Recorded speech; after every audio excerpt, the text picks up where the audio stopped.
dan kali ini aku mengundang Winda untuk menjadi penanya dalam tema sistem administrasi negara. Halo Kak Winda. Halo Nurul, halo juga sobat ngopi-ngopi, ngobrol-ngobrol pintar di rumah. Nah, aku Winda yang bakal nemenin kalian ngobrol santai tapi penuh makna nih tentang sistem administrasi negara Republik Indonesia. Tema ini penting banget loh teman-teman, berhubungan langsung sama bagaimana negara kita dari pusat daerah, dan tentu aja aku nggak sendirian nih. Aku bakal nanya-nanya, bakal ngulik-ngulik tentang sistem administrasi negara bareng Nurul. Halo Kak Winda.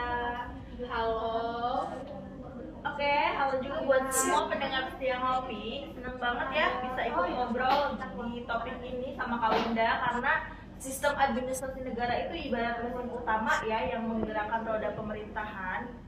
Oke Nurul, nih langsung aja supaya nggak banyak waktu yang terbuang, supaya pendengar di rumah, supaya pendengar ngopi-ngopi ini bisa makin paham. Bisa dijelasin dulu nggak apa sih sebenarnya yang dimaksud dengan sistem administrasi negara Republik Indonesia atau seringkali disebut SANRI?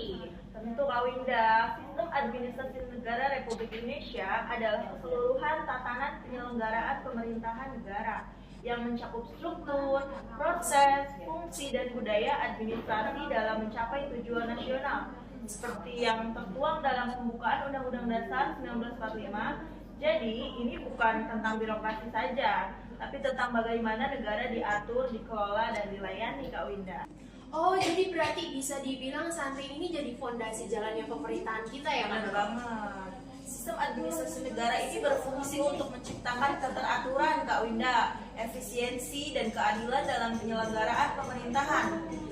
Iya, kalau sistemnya lemah, maka pelayanan publik pun akan melambat, kebijakan tumpang tindih, dan rakyat yang akhirnya dirugikan. Kita juga yang dirugikan, Kak Winda. Wow, menarik banget sih teman-teman. Nah, Kak Nurul, dalam sistem administrasi atau sistem pastinya ada unsur-unsur penting nih yang jadi fondasinya.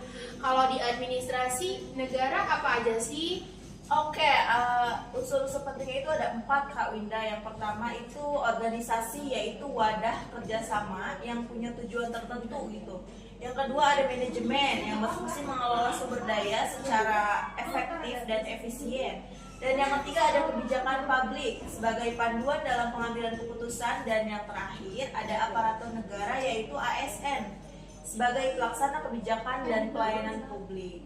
Oh, jadi sistemnya tuh banyak banget teman-teman. Nah, kalau misalnya prinsip dasarnya nih, apa aja sih yang harus dipegang dalam pelaksanaan sistem administrasi? Oke teman-teman, prinsip dasarnya itu ada beberapa prinsip ya, seperti akuntabilitas, transparansi, profesionalitas, dan pelayanan publik yang berkeadilan.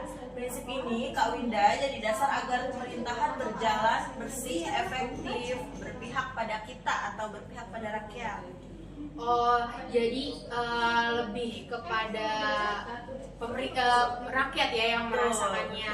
Nah, pastinya aku nih, sebagai aku sendiri pribadi, mungkin teman-teman ngopi di rumah sekarang ini sering dengar istilahnya reformasi birokrasi. Nah, digitalisasi pemerintahan juga ada sekarang. Nah, apa kaitannya sih dengan sistem administrasi ini, Kak Nurul? Nah, menarik banget Kak Winda. Reformasi birokrasi itu adalah upaya pemerintah untuk memperbaiki sistem administrasi negara supaya lebih bersih, efisien, dan bebas dari korupsi, Kak Winda. Salah satu bentuk konkretnya adalah penerapan sistem pemerintahan berbasis elektronik atau SPBE. Melalui SPBE ini, pemerintahan berusaha mengintegrasikan layanan publik secara digital agar proses administrasi lebih cepat dan transparan. Oke, menarik banget nih teman-teman. Makin lama makin menarik. Kalau begitu berarti kayak layanan OSS gak sih yang aplikasi pelayanan publik itu di bagian SPBE ya? Iya, betul banget Kak Winda. OSS atau Online Single Submission contohnya mempermudah masyarakat dalam pengurusan izin usaha tanpa harus datang ke kantor. Selain itu Kak Winda, ada juga portal pelayanan publik seperti lapor.co.id yang memungkinkan masyarakat menyampaikan keluhan secara langsung ke instansi terkait. Ini menunjukkan bahwa digitalisasi membuat sistem administrasi negara semakin adaptif dan responsif terhadap kebutuhan publik. Oh, jadi kayak lebih memudahkan masyarakat begitu. Bahkan sekarang sudah reformasi birokrasi, apa-apa sudah online, bener gak teman-teman? Nah, kalau bicara soal pelayanan publik nih, pasti nggak lepas dari peran ASN, bener gak? Bener Nah, banget. menurut Kak Nurul sendiri nih, seperti apa sih peran ASN dan sistem administrasi negara? Oke, menurut saya itu ASN itu ujung tombak pelaksanaan sistem administrasi negara ya Kak Winda. Mereka bukan hanya pekerja intinya, tapi juga pelayanan masyarakat. ASN juga dituntut mempunyai kompetensi, integritas, dan komitmen pelayanan publik. Dalam konteks sekarang, ASN juga harus mampu beradaptasi dengan teknologi digital seperti tadi OSS, digital.com, dan berpikir inovatif ke depannya. Aku rasa nih tantangan ASN makin hari makin berat gak sih? Nah, karena masyarakat makin kritis ya, dan menuntut pelayanan yang cepat, bener gak? Betul sekali Kak Winda. Karena itu, pelatihan dan pengembangan kompetensi ASN jadi penting.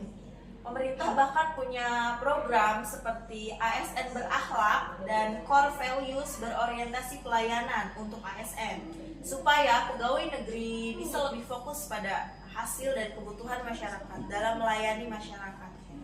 Menarik banget. Kalau kita lihat nih dari sisi struktur pemerintahan, sistem administrasi negara kan juga melibatkan pemerintahan pusat dan daerah ya teman-teman. Nah, gimana hubungan keduanya ini dalam konteks administrasi negara kan? Oke Kak Winda, hubungan antara pusat dan daerah itu diatur sekarang dalam prinsip desentralisasi. Pemerintah pusat memberi kewenangan kepada pemerintah daerah untuk mengatur urusannya masing-masing atau pemerintahnya sendiri sesuai dengan Undang-Undang Nomor 23 Tahun 2014 tentang Pemerintahan Daerah.